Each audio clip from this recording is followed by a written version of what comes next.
আমি বিশেষ করে যুবকদের পায়ে হাত দিয়া বলতেছি, তুমি জানো না আবার তুমি সবে বরাত পাবে কিনা, তুমি জানো না তুমি রমজান পর্যন্ত পৌঁছবে কিনা। আমিও জানি না যে আমি রমজান পর্যন্ত পৌঁছবে কিনা, আমিও জানি না আগামী 1 বছর পরে সবে বরাত পাবো কিনা। আজকের রাত্রটা হলো কালার রাত্র, নিজেকে রঙিন করো।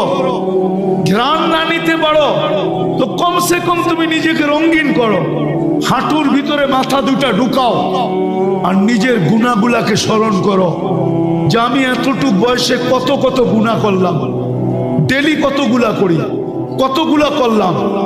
কালকে আল্লাহ যদি আমাকে মাফ না করলো তাইলে আমি কালকে আল্লাহর রসুলের হাউজে কাউসারে দাঁড়াবো তো দাঁড়াবো কি করে? যদি বিতাড়িত করে দিল তাইলে আমার হবে তো হবে কি? দ্বিতীয় হলো আমি আল্লাহর কাছে যায় দাঁড়াবো কি করে? কি করে দাঁড়াবো? আমি একটা হাদিস থেকে কাহিনী দিতেছি, হাদিসের না হইলে এটা দিতাম না। বনি ইসরাইলে এক বদমাশ ছিল যার নাম ছিল কিফিল। কি কিফিল? কিফিল বদমাশ ছিল। সে প্রতি রাত্রে জিনার পিছনে বর্তমান টাকায় 50 থেকে 60 লক্ষ টাকা খরচ করে, আর এটা তার নেশা ছিল।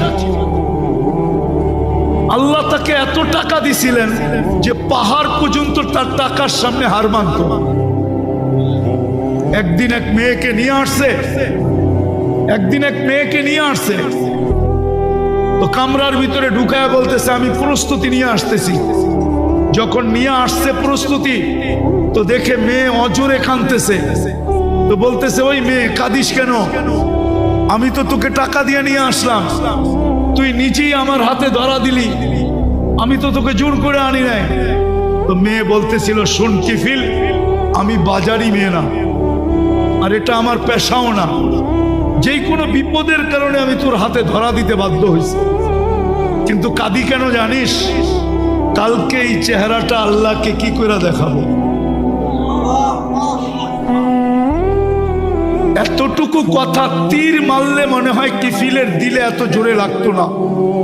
এতটুকু কথা এত জোরে লাগছে, কিফিল একটা চিৎকার দিয়ে মাটিতে পড়ে গেছে। বলছে বোন, একদিনে তোর এই অবস্থা, এখন পর্যন্ত কর্ম তো ঘটে নাই। নিয়ে আসছি বটে, কর্ম তো ঘটে নাই, তাই তোর এই অবস্থা, কালকে আমার কি হবে? সে একটা চিৎকার দিয়ে মাটিতে পড়ে গেছে আর বলছে বোন, তোর কথা তীরের চেয়ে বেশি আমার দিলে লাগছে।